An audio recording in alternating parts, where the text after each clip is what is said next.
long time ago,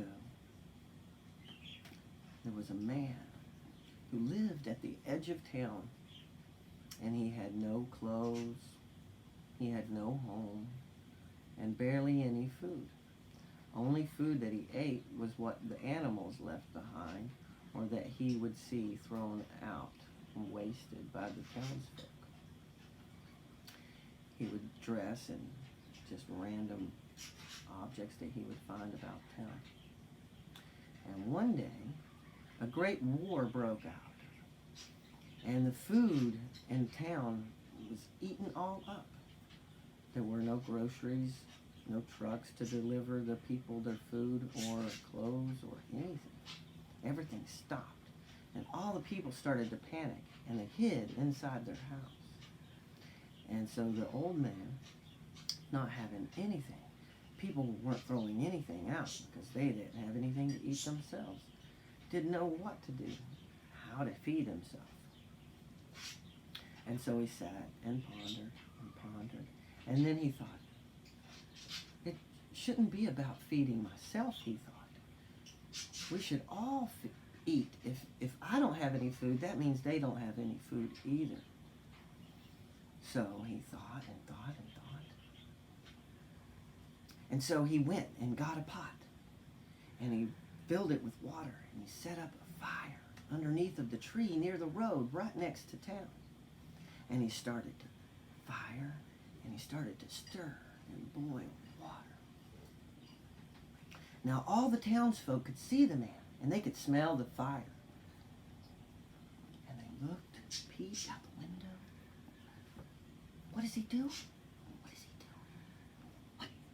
It looks like he's cooking something. Oh, and there they thought, food? He's got food. Their mouths start moving a little bit. And then they see him, not for the man that some homeless guy, but somebody that might be able to give them something that they don't have. And so they came out, and they approached the man. What you doing?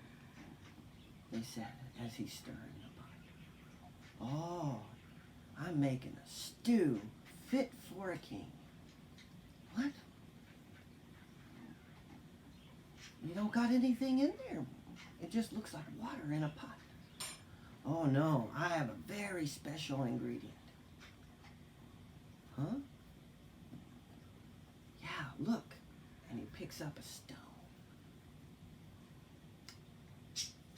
from underneath the tree, and he dusts it off, and he rinses it, and puts it into the pot. What did you put in the pot? Was that a potato? No, this is a very special soup. It's called stone soup. And the most important ingredient, I just added. But we've got to add more stuff to the stone soup.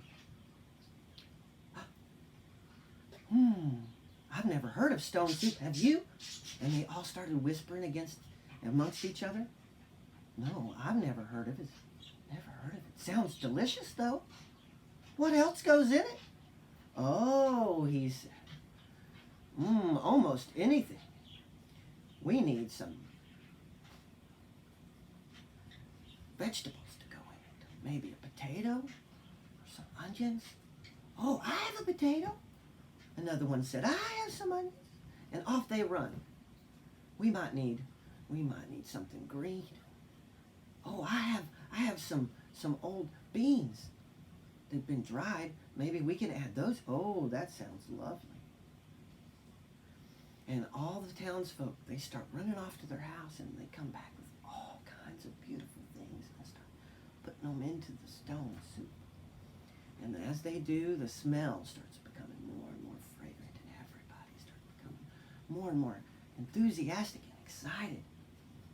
And before long, almost everybody in town was out in the streets, laughing and talking amongst another, and looking into the soup and patting the man on the back. And then he said, we need one more thing. We might need some salt. Does anybody have salt? Oh, only the rich man at the end of the street has salt. Nobody else has any. And the store's been closed, and he hasn't come out. So they go all the way up to the end of the street and knock on the man's house. The man hesitantly opens the door. You're not here to rob me. No, no, we're here to ask of you some salt. Salt? What do you need salt for? Oh, we have stone soup. What? What is stone soup? And they start describing all these wonderful things they put in it. And the last thing we needed, sir, was salt. You have all these things? And all you need is salt?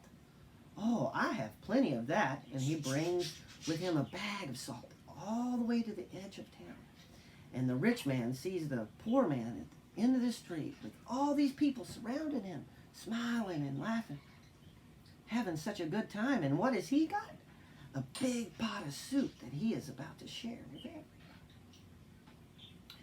And the man approaches and he says, Sir, I know you are making something wonderful, and the last ingredient you needed was salt. I have brought just this, all I have to offer. And the man puts it into the pot. Oh, that was the perfect thing. So wonderful. And everybody goes and grabs their bowls, and they all bring their spoons, and they sit down. And they serve the soup. Everybody eats. Oh, and they all get full. And they all tell stories. And the rich man sits next to the poor man. And they all talk about all this wonderful things that they actually have in common. Not what makes them different.